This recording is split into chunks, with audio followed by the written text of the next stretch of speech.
Good morning! Welcome to another episode of Away Ako, the Telemagazine. Good morning! Kami ni Lizelle, sa kaiikot namin at saka sa pagtitaste test ng mga gatas, parang lalo kami na curious kung ano ba yung mga differences nung cows, nung Carabaos, at saka nung goat's milk. So, sino pinakamagaling na tao na makakausap natin? Kaya kami nagpunta ni Lizelle dito sa National Dairy Authority. Sama kayo! Hi, Admin Grace. Thank you for having us this morning. Hopefully, we can help the consumers. Yung ang daming tanong about dairy. Ano ba, Admin Grace, ang differences ng mga iba-ibang gatas? From cow, Carabao, goat? Okay, the basic difference in the milk of cattle, milk of goats, and the milk of Carabaos is actually in the content of the fat. So, ganito yon. Ang Carabao has the highest fat content among the three types of animal's milk. Kaya ba siya yung pinakamasarap? Kasi syempre, mas mataas yung cream. So, the creamier the milk, the tastier it gets. Yung cow naman has about, in terms of specific content, it has about 3 to 5% fat. Yung Mura Buffalo, nasa mga 5 to 8% fat. So, ganun kalaki yung difference. Whereas, yung goat's milk naman, nasa mga 3 to 3.5%. But, mas digestible ang fat sa goat's milk. And in fact, maraming nagsasabi na yung goat's milk has medicinal properties. Saka di ba sinasabi nila that's closest to mother's milk? Yes, yes. Pero yung iba naman, sinasabi nila yung parang maanggo yung lasa ng goat's milk. Ang anggo, it's not actually in the milk. Kaya, pag meron kang goat farm, dapat yung management mo should be in a way that the back is far away from the dams. Yung back, siya yung maanggo. Yung lalaki. So, kaya pag malapit siya sa milking area mo, so na-absorb ng milk. Malaki din ang effect sa cleaning, kaya dapat yung hygiene and sanitation sa farms talagang nandun. Yung milk, pag na-excrete na yon from the animal, whether goats, Carabao, or cattle, di nasa container na yon. Di yung container mo, bago napunta yung milk doon, dapat malinis siya. Tapos, tatakpan mo kaagad, then ipalamigin mo kasi yung milk coming from the animals, mataas ang temperature. At kung hindi mo malalamig kaagad, dadami yung bacteria. So kaya magkaroon ka kaagad ng means to bring down the temperature of the milk. So habang piniprepare mo ang delivery ng milk mo to a processing center, merong tinatawag naming sensory evaluation. So, titingnan kung wala bang mga particles, wala bang mga dirt na ano sa milk. And then,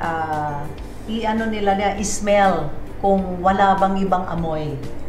So, kasi sa sensory evaluation pa lang, kung hindi papasa yung isang milk coming from one farmer, hindi na nila tatanggapin yan. Then, next is the acidity level. Iti-test pa ng collection center kung wala bang halo ang milk.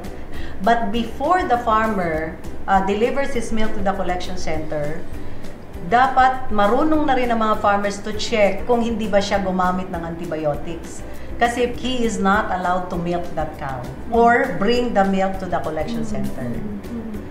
Yung ating local dairy industry focuses on fresh, pure milk. So, wala talagang walang halo anuman. Mga nanay dyan, mga lola, better na you're able to give fresh products to your mga anak, diba? Para sa lamesa. Dito na lang sa DA may available rin silang stocks na for sale. Hindi pa dumating yung deliveries, meron nang nag-aabang at meron nang nagtatanong, hindi pa ba dumating ang delivery? And once na-deliver na, in a few hours ubos na. To what do you credit that? Siyempre, yung consciousness ng mga tao that there is already available supply of locally produced milk, and especially fresh milk. And meron ding vital information na malaman ng lahat. Kasi yung mga Tetra Pak, yun ang imported talaga yun. Correct. Kasi yun yung UHT, Ultra High Temperature Processed Milk. Ang shelf life niya is 6 months and even more. Yeah. Now, if we compare that to our locally produced milk, what we have is HTST, High Temperature Short Time, or the pasteurized milk. Up to 10 days lang yung keeping quality. But the vitamins and minerals sa pasteurized milk are all intact in its natural quantities. And mas masarap talaga ang pasteurized milk. But what our consumers should know is that when the UHT processed milk is open, that can stay for 7 to 10 days na lang din, depending on how cool your storage facility is. So dito sa ref natin, dapat alam din ng mga consumers na yung ref, di ba, merong freezer, tapos may chiller compartment, and then yung Main. refrigerator, yung main. So yung ating chiller, nasa mga 4 degrees yan, and that is the proper temperature where the milk should be stored. And don't buy too much na hindi mo makukuha. I think that's the truth.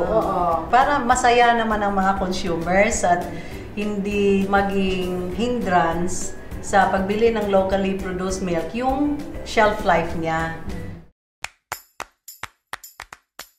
Kung gusto mong magkaroon ng iba-ibang products, napakasimple ang principle. Ganito lang yon. So you have the raw milk, tapos i-pasteurize mo kung gusto kang magkaroon ng pasteurized milk.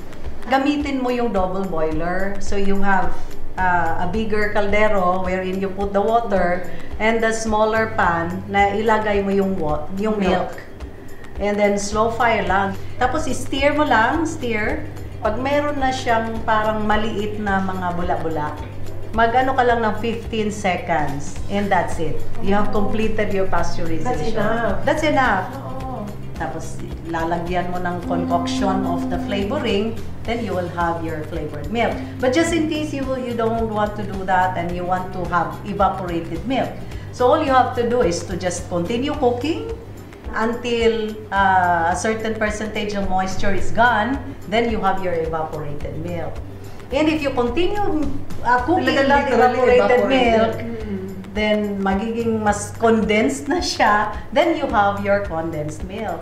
Yung sweetened condensed milk, if you continue cooking that, then magiging yema na yan, and then pastillas pag gusto mong mas harder. Meron nga kaming product development seminars na nagtuturo din kami kung paano mag-process ng iba-ibang products which have higher value. Natutuwa ako when I see local butter and cheese also, diba? And even yogurt. Yes. Daghang kayong salamat sa inyong pagpapahalaga sa dairy industry. And we hope that many consumers will be able to go to the supermarkets and find our locally produced milk.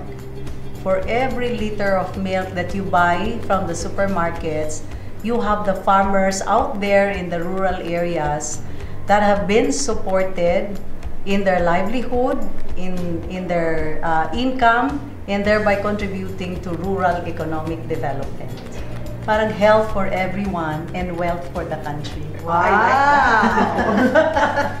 So, I hope na marami po kayo natutunan, katulad no po sa amin ni Lizelle, na every week po, marami po kami natututunan ni Lizelle na kasama kayo. Please join us for next week's episode of OA Ako,